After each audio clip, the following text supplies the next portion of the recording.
And welcome back to Morning Live. Thanks so much for tuning in this morning. So now for more on that plane crash that took place yesterday in Ethiopia, we cross live to Sarah Kimani, our reporter in Nairobi, Kenya. Sarah, good morning. And from yesterday's plane crash, we know that the majority of those who perished were actually Kenyan nationals. What is the mood that you're waking up to this morning, and have there been any new developments overnight?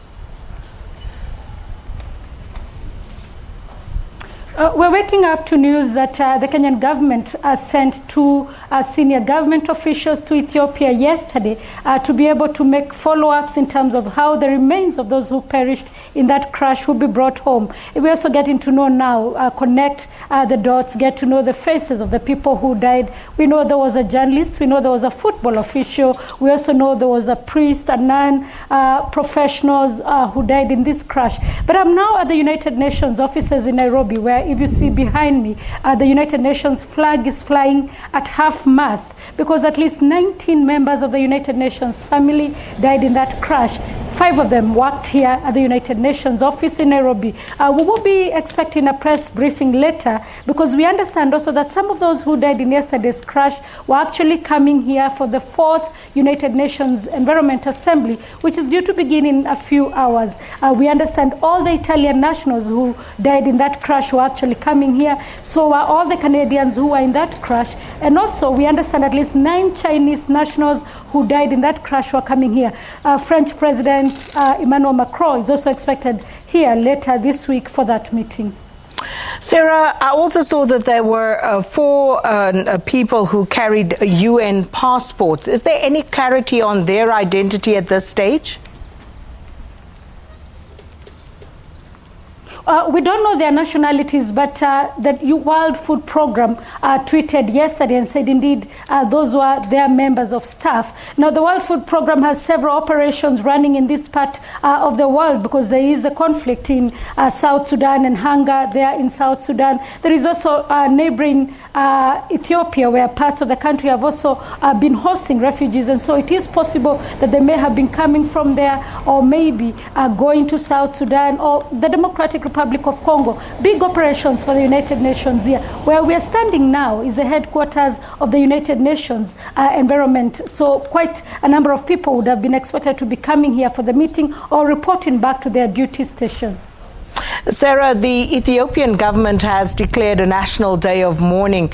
As far as those developments in Kenya, has there been any word from government in that regard, and also with regard to assisting the families of those who perished? Well, the Kenyan government did not declare a day of mourning, but it has offered messages of condolences and also offering a lot of support at the Jomo Kenyatta International Airport, where this plane was supposed to terminate its journey. We have seen 2 tracing centers where members of the family have been coming. They're given the information that is there.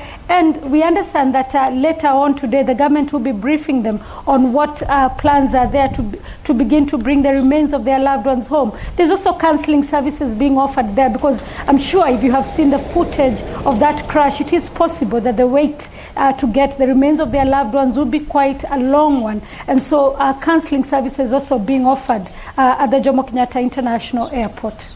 Sarah Kimani, thanks so much for that update. Our reporter in Nairobi, Kenya, Sarah Kimani, with the latest regarding that Ethiopian Airlines crash yesterday. And perhaps just to run through the numbers and the nationalities of those who died in that crash.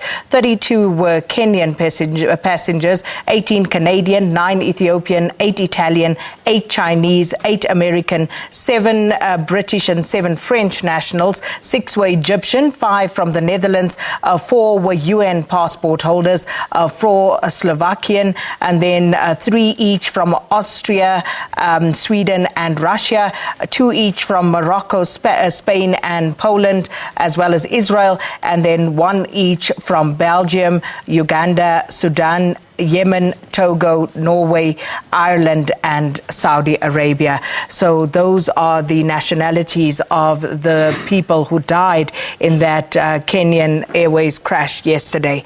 All right, we're going to leave it there for the time being and get on to what has become a regular feature now on the SABC.